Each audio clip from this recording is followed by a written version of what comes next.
une production Noyau Studio.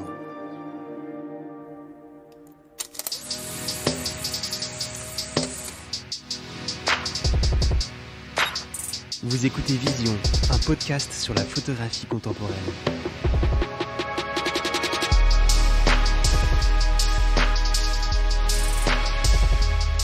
Ce podcast a été réalisé avec notre partenaire MPB, qui est tout simplement la plus grande plateforme en ligne au monde pour acheter, vendre ou échanger du matériel photo et vidéo d'occasion.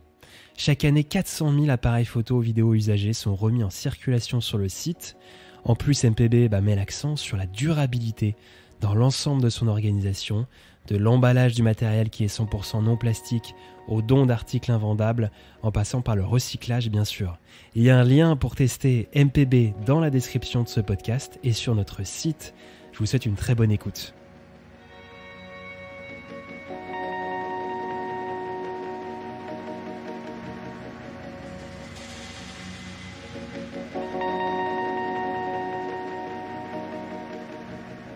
C'est une photographie que j'ai prise en plein mois d'août, en Grèce.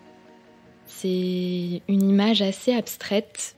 On ne sait pas trop ce qui se passe, si c'est juste une grande toile tendue, jaune, si c'est un transat. C'est une image très très colorée, assez puissante dans les couleurs. C'est une des premières images que j'ai tirées à la main, qui est assez importante pour moi, qui fait partie d'une série que j'ai faite autour de la Méditerranée. Je pense qu'elle marque un temps...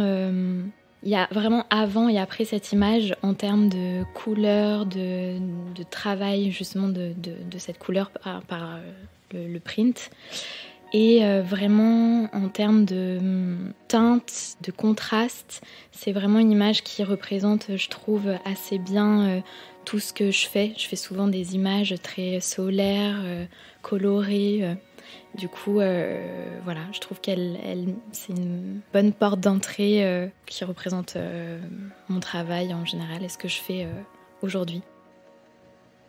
Elle laisse la place pour imaginer un peu une histoire. Et c'est ça que j'aime aussi par des images un peu plus abstraites, de détails, de nature morte. C'est de laisser de la place.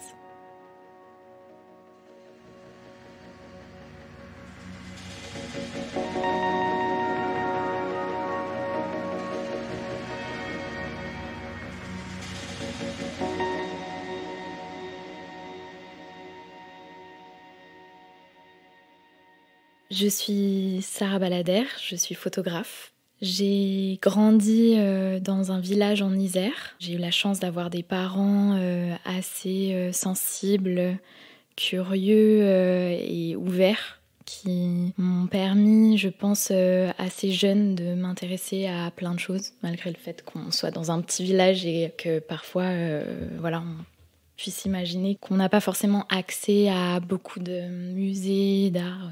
Tout ça. Le voyage avec eux m'a beaucoup appris.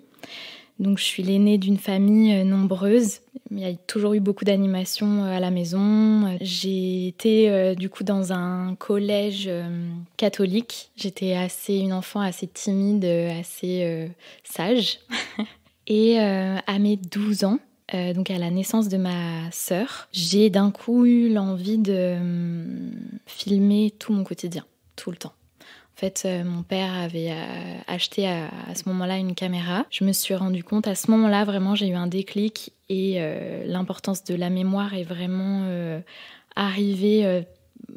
Ça a été très, très intense. Du coup, je filmais tout. Je pensais qu'à ça, je rentrais de l'école, j'étais un peu déconnectée à l'école même. J'avais du mal à me concentrer sur les cours, l'école, l'autorité, les professeurs. C'était pas quelque chose un milieu dans lequel j'étais à l'aise. Alors que à côté de ça, j'étais complètement, presque obsessionnelle. Tout était important, il fallait se souvenir de tout. J'écrivais beaucoup, je dessinais, je passais beaucoup de temps dehors. Je filmais vraiment pour me souvenir. En fait, j'avais conscience vraiment de l'importance de la mémoire et donc tout était un sujet. Par exemple, je pouvais filmer ma mère en train de faire des pâtes, mon père qui dansait dans le salon, mes frères, je faisais des plans fixes de mes frères qui regardaient la télé. Je parlais pas, je filmais en fait. tout.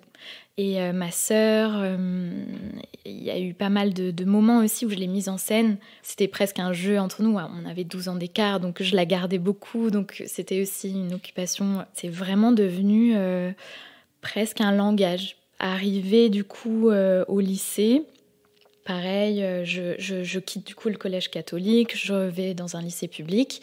Et là, c'est compliqué. L'école, ça marche pas. Et du coup, mes parents m'offrent un appareil photo, voient en fait, que je suis complètement passionnée de l'image. Et du coup, j'ai mon premier appareil photo. Et là, du coup, pareil, en fait, je l'ai toujours avec moi. Je photographie beaucoup ma famille, mes amis. Je les mets beaucoup en scène. Je m'arrange toujours pour organiser des shootings au lycée. Enfin, je suis vraiment, je pense qu'à ça.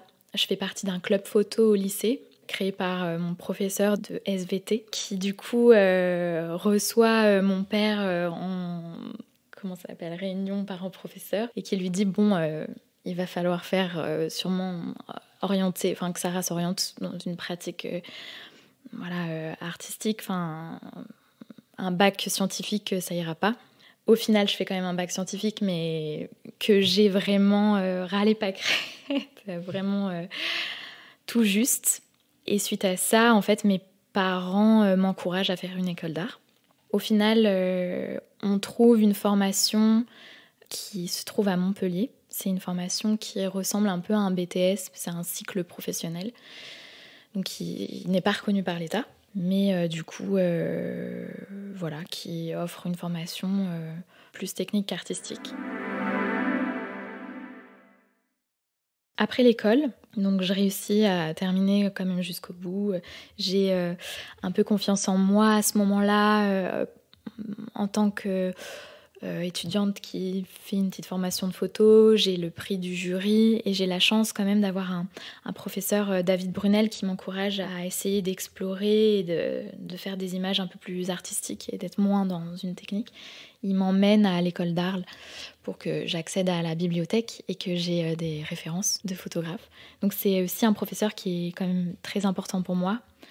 On a un peu une relation privilégiée. Enfin, il passe beaucoup de temps à me donner pas mal de références. Et suite à donc ce prix du jury, j'ai confiance, mais je sais pas trop comment aller vers la photographie. Je décide d'arrêter les études et de travailler. Donc en fait, mon premier travail en lien avec la photographie, c'est dans un labo à Grenoble, où je tire du coup les images de plein de photographes amateurs et professionnels. Je décide de partir, donc je pars vivre en Suisse. Et à ce moment-là, j'arrête la photographie. Je me dis pas que je vais devenir photographe professionnelle. Je me dis juste que je vais continuer à faire des images parce que c'est nécessaire, mais pas dans un but de gagner ma vie avec la photo. Là-bas, je travaille, j'ai plein de boulots différents. Je travaille beaucoup dans la restauration. Et ce qui me fait du bien, en fait, qui me permet de m'évader. Quand je fais des photos, c'est juste pour moi. Enfin, il n'y a plus de pensée technique, je me juge pas. C'est vraiment une période assez agréable. Et puis, après, je change encore de ville. Je pars au Pays Basque. Et là, je travaille au studio photo chez Quicksilver en tant que retoucheuse. Donc j'assiste aussi un peu des photographes, mais c'est surtout de la retouche. Et en fait, ça me plaît pas du tout. Et puis, c'est une ambiance de travail assez particulière avec des problématiques de grandes entreprises. Du coup, je sors de cette expérience, je démissionne. Et là, je suis un peu paumée. Je sais plus trop ce qu'il faut que je fasse, s'il faut que je me lance, ou si je continue de faire autre chose que de la photo pour gagner ma vie. Et j'ai beaucoup de chance à ce moment-là. Ma voisine de l'époque entend parler d'une photographe qui travaille entre Biarritz et Paris et qui cherche une assistante. Je la contacte, Mélanie Bordas, et en fait ça fonctionne. Elle me dit tu m'assistes, à plein temps, je te paye ton loyer, et tu restes avec moi, et voilà. C'est vraiment en fait une révélation, on peut dire ça comme ça, parce que j'ai pour la première fois un exemple de photographe où je me projette un peu et je me dis ok, en fait je peux faire ce métier-là. J'avais fait des stages avant dans des studios à Paris où je voyais des photographes bosser, mais je sais pas, j'aimais pas la manière dont ils envisageaient leurs projets. J'arrivais pas à m'y voir, à me voir dans ce milieu-là. Et en assistant Mélanie, tout devient un peu plus simple. J'aime l'approche qu'elle a avec ses modèles, j'aime la relation qu'elle crée avec ses clients. Très vite, j'arrête de l'assister et je décide de partir à Paris pour essayer de me lancer.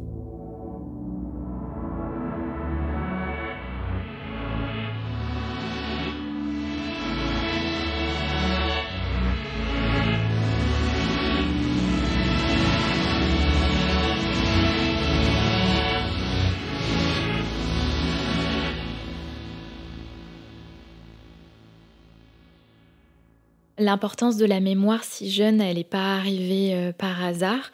Je passais beaucoup de temps avec ma grand-mère. Et en fait, ma grand-mère donc me racontait son histoire. C'est une femme qui s'est mariée avec mon grand-père qui était juif espagnol. Ils sont mariés pendant la guerre.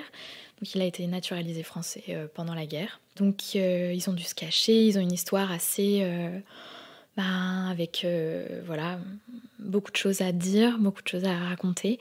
Et en fait, le frère de mon grand-père, Henri Franco, était photographe. Donc à ce moment-là, les images d'Henri étaient chez ma grand-mère. Il a fait beaucoup d'images avant la guerre et après, parce que pendant, il devait se cacher. C'était un photographe qui faisait des photos de famille, surtout. Il a beaucoup photographié ma mère quand elle était jeune et un peu tout le monde, en fait, toute la famille. Et à côté de ça, il était photographe professionnel, donc il répondait à des commandes diverses dans la mode, l'architecture. Il faisait de la nature morte. J'ai énormément... du coup, c'est moi maintenant qui ai ces archives. Mais je pense que mon premier souvenir lié à la photographie, c'est vraiment ma grand-mère qui me montre toutes ces images et qui me raconte en fait les histoires de ma famille. Donc c'est plus que, je pense, les albums photos. Il y a toujours eu des albums photos à la maison, mais là c'était vraiment... je me rendais compte de l'importance en fait. Et de laisser même une trace. Il y a aussi l'histoire. C'est vraiment assez puissant d'avoir toutes ces archives. Et voilà, je pense que c'est mon premier souvenir.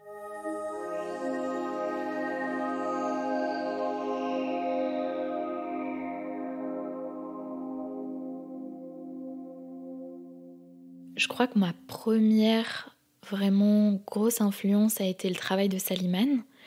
Donc c'est une photographe américaine et c'est surtout ses séries sur sa famille, ses enfants et son mari. Elle a documenté sa vie et mis en scène aussi parfois. Et c'est des images qui m'ont totalement bouleversée. J'étais tombée par hasard sur une de ses expos à Londres. Et je me suis dit, en fait, c'est ça qu'il faut que je fasse. Je vais faire des images toute ma vie, des gens que j'aime, des gens proches de moi et marquer ça. Je décide aussi de refaire pas mal de noir et blanc, assez contrasté, je pense en m'inspirant un peu de son travail. Ensuite, quand je me suis mise à la couleur, j'ai eu plus d'inspiration liée à la peinture, notamment en découvrant le travail de la peintre Etel Adnan.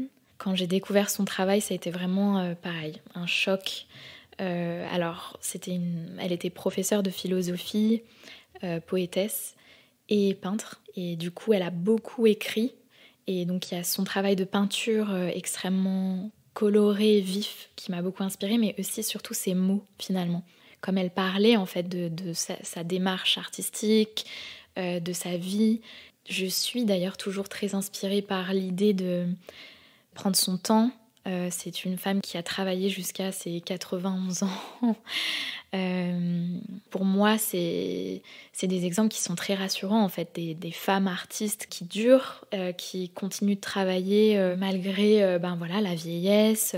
C'est des images qui sont vraiment, pour moi, qui me rassurent énormément et qui me portent. Au fur et à mesure des années, j'ai continué de photographier et de documenter mon quotidien, mais en changeant ma pratique. Je fais beaucoup moins d'images aujourd'hui.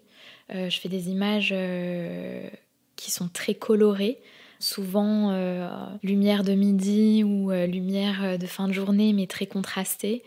Et je documente tout, donc je peux faire des natures mortes, des portraits, des détails, parfois même de l'architecture. Voilà, c'est vraiment...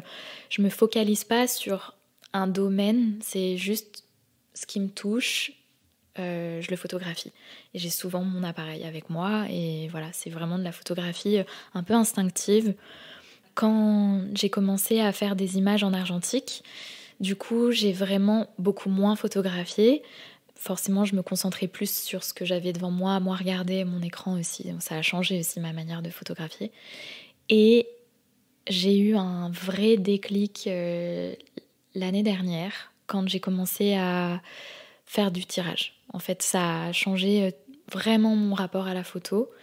En fait, je sentais qu'il me manquait quelque chose. Et je crois que c'était juste en fait une pratique, revenir à une pratique plus artisanale. Donc manipuler même la matière, sentir le papier, passer des heures sur une image et moins faire beaucoup d'images, à plus savoir comment éditer tellement il y en a. Là, c'est vraiment me concentrer sur peu de photos, mais passer du temps à la révéler en fait, à chercher mes couleurs, à avoir une intensité aussi dans la couleur. C'est très important pour moi, des couleurs vives. Je pense que le sujet de la couleur s'est intensifié quand je suis devenue photographe professionnelle. Finalement, ça a aussi influencé mon travail personnel. J'ai commencé à photographier avant de me concentrer vraiment sur l'argentique. Je photographiais pas mal au flash en numérique. Donc je mettais le flash assez fort, flash Cobra. Ça faisait ressortir des couleurs. Et en fait, c'est à partir de ce moment-là que j'ai commencé à expérimenter, et sans vraiment me poser de questions, juste parce que finalement j'avais des envies. Voilà, ça faisait ressortir des formes, j'avais l'impression de, par ces couleurs-là, me concentrer sur une couleur par image. Ça apportait vraiment quelque chose à ma photo, même à la composition. Maintenant, quand je fais des images en noir et blanc, ce qui est quand même moins fréquent, j'ai l'impression que j'ai la pensée couleur. Enfin, en tout cas, je cherche vraiment à avoir toujours des noirs et blancs très contrastés, des noirs bien profonds. Voilà, ça a vraiment influencé le reste. Quand j'ai commencé à tirer, en fait, j'ai eu la chance d'être très bien entourée, notamment de mon amie Chloé Le Drezen, qui tirait depuis très longtemps la couleur. On est amies depuis des années et elle m'encourageait, en fait, quand j'ai commencé à vouloir faire plus d'argentique, à aller jusqu'au bout du process et à tirer. Elle me le répétait sans cesse, va tirer, va tirer. Et en fait, je résistais un peu parce que je crois que j'avais peur de pas être à la hauteur techniquement. En fait, ça me ramenait à quelque chose finalement d'assez scolaire et j'avais peur, tout simplement. Du coup, j'ai mis du temps avant de me dire que j'allais faire cette petite formation et même remettre au tirage. Du coup, je suis allée faire cette formation au laboratoire à émulsion à Paris. Donc, c'est dans le 11e. C'est un laboratoire ouvert aux photographes amateurs et professionnels pour tirer ces images. Quand j'ai fait cette formation, en fait, j'ai tout de suite senti que voilà, ça allait devenir aussi nécessaire que de faire des images. Ce temps d'après allait devenir vraiment nécessaire. Je suis partie à Londres pendant 2 semaines, tirer au labo de mon ami où ils sont 4 photographes et une tireuse professionnelle. Ils sont tous très talentueux et en fait, j'ai tiré là-bas tous les jours. Donc c'était une vraie chance de pouvoir faire du non-stop jusqu'à 2h du matin si j'avais envie de tirer. Voilà. Et en fait, j'ai repris toutes mes archives argentiques. J'ai tout retrié, j'ai vraiment pris le temps de tout reclasser et de tirer des images que j'avais faites il y a même très longtemps. Et en fait, voilà, ça c'est devenu vraiment indispensable. Ce temps passé, même dans la cabine, à juste... être dans le noir, regarder son image, enfin, il y a quelque chose de très très précieux. Puis je trouve que ça revalorise nos métiers à une ère où justement la photographie est très très accessible. En fait, c'est des savoir-faire que je trouve vraiment précieux.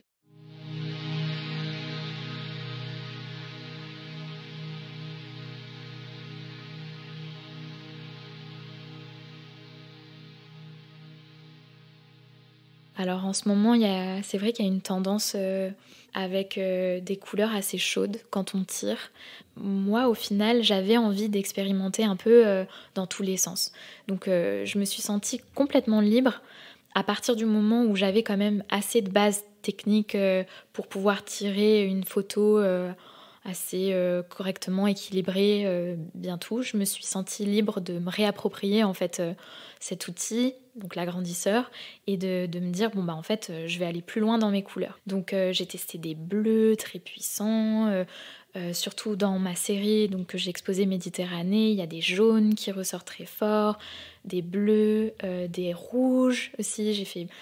Donc j'accentuais vraiment très très fort les couleurs et en fait je trouvais que cette interprétation de mes images me permettait de justement d'aller un peu plus loin et de laisser aussi libre d'interpréter les personnes qui regardent, enfin les spectateurs, de les laisser libres et de voir ce qu'ils avaient envie de voir et d'accentuer le fait que ma photographie n'est pas une photographie qui se veut représenter peut-être une vérité, mais vraiment juste se laisser porter par un imaginaire.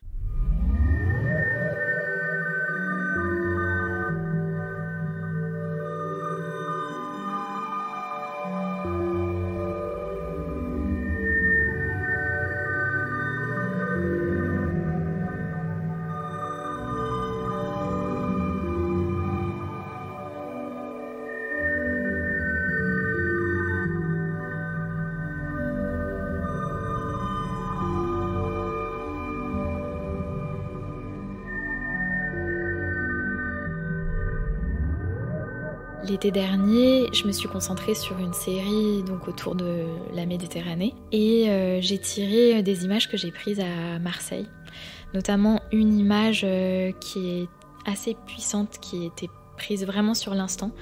C'était une équipe de joueurs de rugby qui jouait à des jeux d'eau. Voilà, et en fait je suis allée les photographier, ils ont complètement joué le jeu et vraiment même posé pour moi, ils voulaient pas que je parte à la fin et que je documente toute leur journée. Quand j'ai tiré ces images, j'ai vraiment eu la volonté de changer et de pousser des couleurs. Donc c'est une image qui est prise donc vers midi, très très contrastée, avec une lumière en fait qui est très chaude, mais je suis allée à l'opposé dans ma volonté de teinte et j'ai vraiment tiré cette image avec des teintes beaucoup plus froides, dans des tons un peu violets, bleus, turquoise, voilà. Et c'est important pour moi d'aller chercher finalement une émotion par ces couleurs un peu absurdes, mais qui donne vraiment une intensité à l'image. Pour moi, plus intéressante que de tirer l'image en étant totalement neutre, sans interpréter mes couleurs. C'est une image du coup de deux hommes qui sont en train de jouer dans l'eau. Ils sont de dos. On voit juste leur dos et leurs pieds, on voit qu'il y a du mouvement, on ne sait pas trop ce qui se passe. On sent qu'ils sont assez joyeux et vraiment dans une action. Voilà, il y a l'eau et le ciel qui est presque mêlé par la couleur. Finalement, on n'arrive pas trop à savoir où est la limite entre les deux.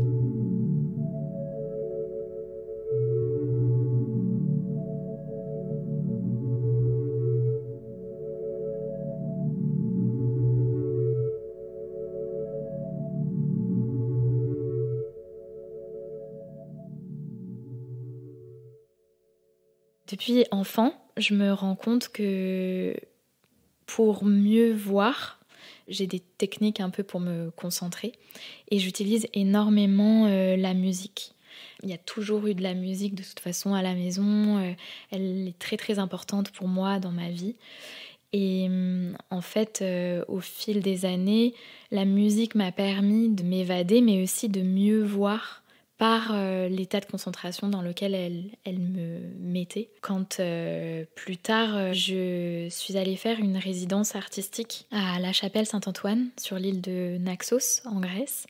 Je suis partie avec un danseur, Karim Nar, et en discutant en fait ensemble de nos process, comment voilà, quelles sont nos démarches artistiques.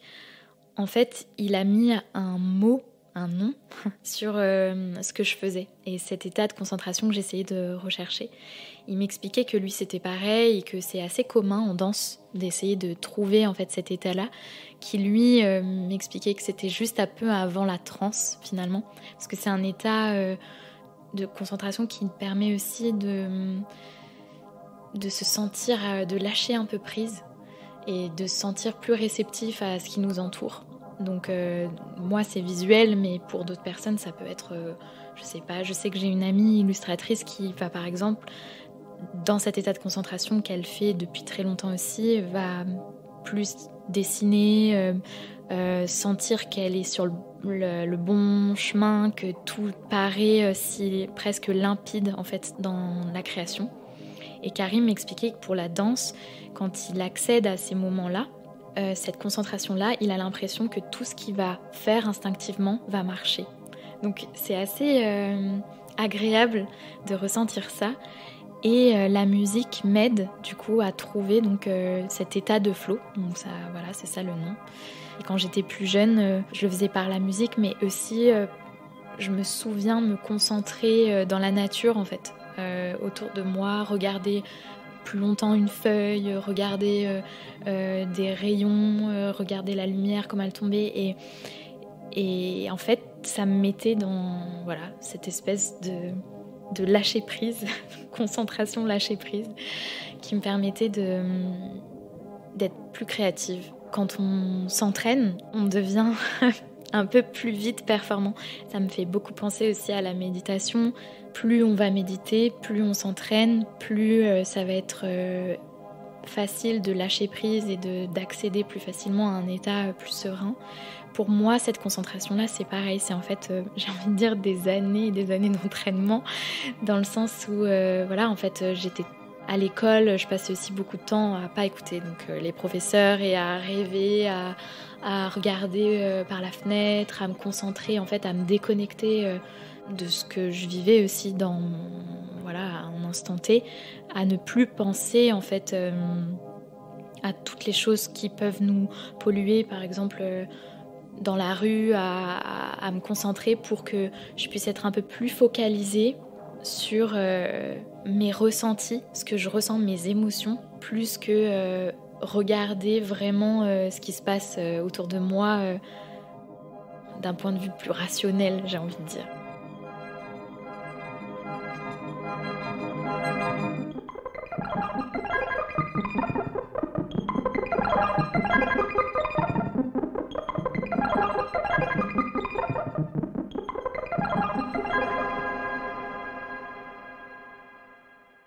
J'ai fait la résidence donc à la Chapelle Saint-Antoine. J'avais déjà fait une résidence avant avec l'illustratrice Camille de Cussac, qui était une résidence d'1 semaine, donc assez courte. Au final, l'envie de repartir en résidence s'est faite assez naturellement. On a eu la chance avec Karim en fait d'être contacté par la résidence qui venait d'ouvrir. On a passé ensemble juste un entretien en expliquant qui on était, voilà, plus précisément nos envies. Et ce qui a été assez magique pendant cette résidence, c'est que l'idée, c'était de passer du temps à peut-être faire pour travailler un projet. Donc moi, avec Karim, on s'était dit qu'on allait faire une vidéo ensemble, une vidéo de danse. Mais l'idée, c'était juste aussi de passer du temps à expérimenter sans but vraiment précis. Et ça, honnêtement, c'est très rare de pouvoir le vivre aujourd'hui, surtout quand la photographie, c'est ton travail, il y a beaucoup d'enjeux voilà, de financiers, on est occupé par beaucoup de choses. Et en fait, d'avoir ce temps de résidence-là, où juste on est dans un espace et on s'autorise à expérimenter plein de choses sans but. C'est incroyable. Et honnêtement, après cette résidence, j'ai juste eu une seule envie, c'est d'en refaire tout le temps, dès que c'est possible. Parce que pour un artiste, un ou une artiste, c'est vraiment nécessaire en fait d'avoir ce temps de se retrouver, de pouvoir tester des choses. Le tirage donc, est arrivé l'année dernière, mais je pense que c'est la résidence qui a influencé mon envie de ces couleurs-là. J'ai beaucoup travaillé sur le bleu. Quand Karim est parti, il me restait un peu de temps en fait à la chapelle. Et du coup, c'est à ce moment-là que j'ai décidé vraiment de travailler sur le bleu, d'avoir une recherche de la couleur, une intensité dans mes bleus.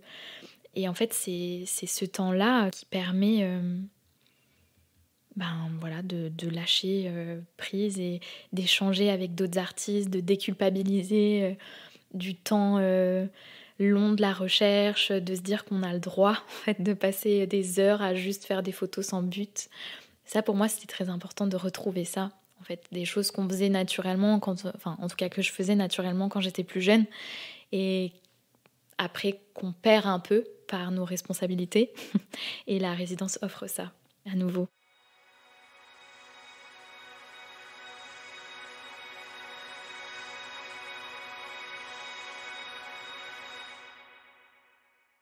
La collaboration, elle a toujours été très importante pour moi. Quand je suis arrivée à Paris et que je me suis lancée en tant que photographe, je me suis beaucoup entourée. J'avais Mélanie Bordas qui était déjà un mentor pour moi, mais je me suis entourée de beaucoup de femmes créatives. Je pense du coup aussi à Lola Peunier qui faisait de la direction artistique, à Marguerite Bornhauser qui est photographe, à Diane Sagné qui était photographe, Tiffaine Augusto qui était styliste. Et en fait, c'est cette idée de s'entourer, c'est pouvoir échanger, pouvoir être porté par toutes ces dynamiques-là est vraiment très importante pour moi et nourrit beaucoup mon travail. Quand il y a eu le Covid, juste après le Covid, j'ai décidé de créer avec 3 autres photographes un collectif qui s'appelle le Collectif Horizon. L'idée était d'avoir un espace où on puisse se retrouver et échanger sur nos pratiques personnelles, mais aussi sur la vie professionnelle. Et c'est un espace qu'on a créé avec beaucoup d'échanges. On a fait aussi des petites résidences ensemble et beaucoup d'expositions collectives. On a aussi exposé d'autres photographes dans une galerie qui est une galerie cave à vin qui s'appelle Jaja à Lyon. Donc toute cette année, on a organisé beaucoup d'expositions. La prochaine, c'est celle d'Antoine Hénaud, un photographe du coup parisien. Voilà, et en fait cette collaboration elle est vraiment, je me rends compte au quotidien, elle est vraiment nécessaire de pouvoir se retrouver, d'échanger, mais vraiment sur tout. Comment, je sais pas, négocier un contrat, comment utiliser tel appareil photo ou juste échanger sur nos idées, voilà. Et aussi trouver des moyens de se rassurer entre nous quand on a des moments où on ne se sent pas forcément légitime d'être. Voilà. Après, ça dépend des milieux dans la photographie, mais en tout cas, c'est vrai que ce qui est intéressant dans la collaboration et dans le fait d'avoir un collectif, c'est aussi de pouvoir parler librement d'être femme photographe. Et ça, dans mon parcours, pareil, ça a été très important d'être entourée de personnes qui comprennent qu'il y a des sujets aussi à ce niveau-là.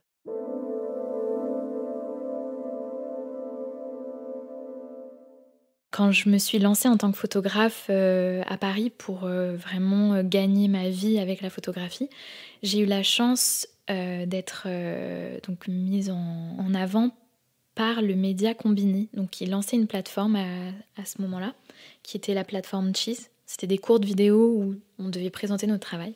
Et en fait, la journaliste qui s'occupait de ça, Lisa Miquet, qui est photographe aussi, avait vu une exposition que j'ai faite quand j'avais 18 ans, avait un peu suivi mon travail et a décidé que je fasse cette interview.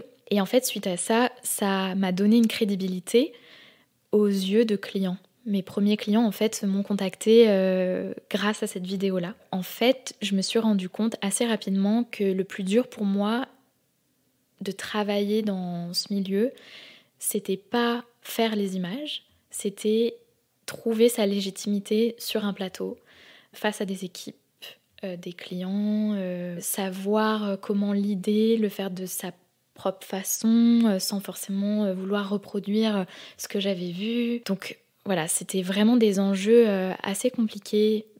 Surtout au début, j'ai eu beaucoup de réflexions liées à qui j'étais, plus que ce que je faisais. Et ça, c'était assez problématique. De m'entourer de femmes qui vivaient ces réalités-là, ça m'a été nécessaire. Et honnêtement, je pense que si j'avais pas eu d'autres exemples autour, des personnes vraiment bienveillantes qui m'expliquent qu'en fait elles vivent les mêmes choses et que c'est presque des étapes à passer, j'aurais pas continué. Ça aurait été trop dur pour moi.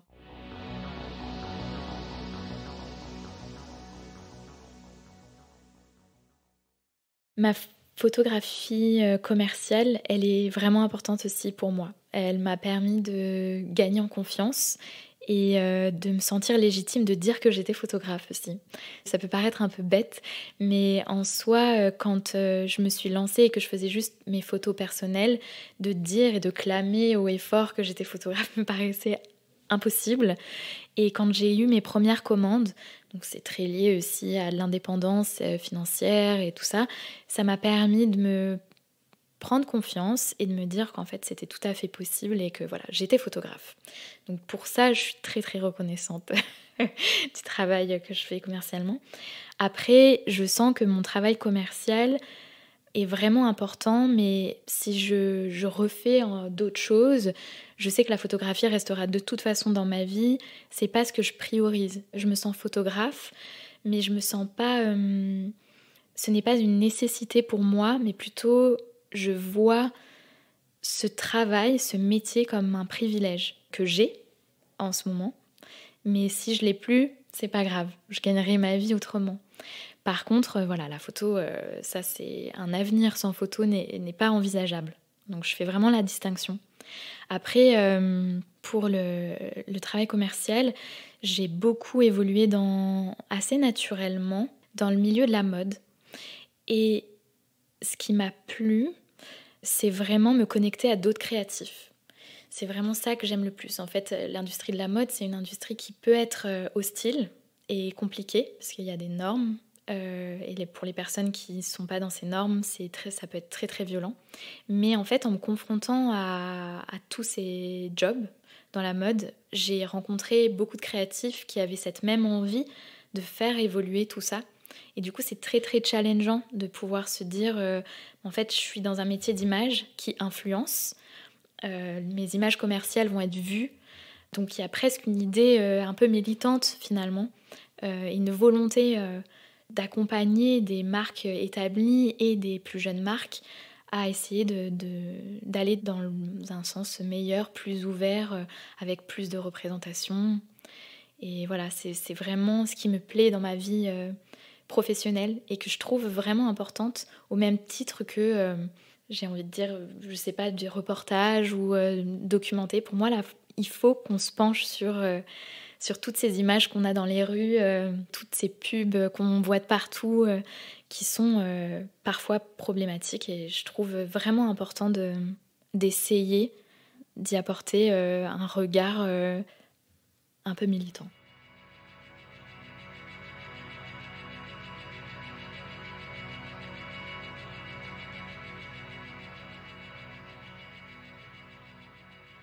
Quand je pense à mon futur et au futur de ma photographie, je crois que j'ai vraiment envie de me dire que je prends le temps de faire voilà, un travail plus complet avant de pouvoir réfléchir à une édition ou même un livre.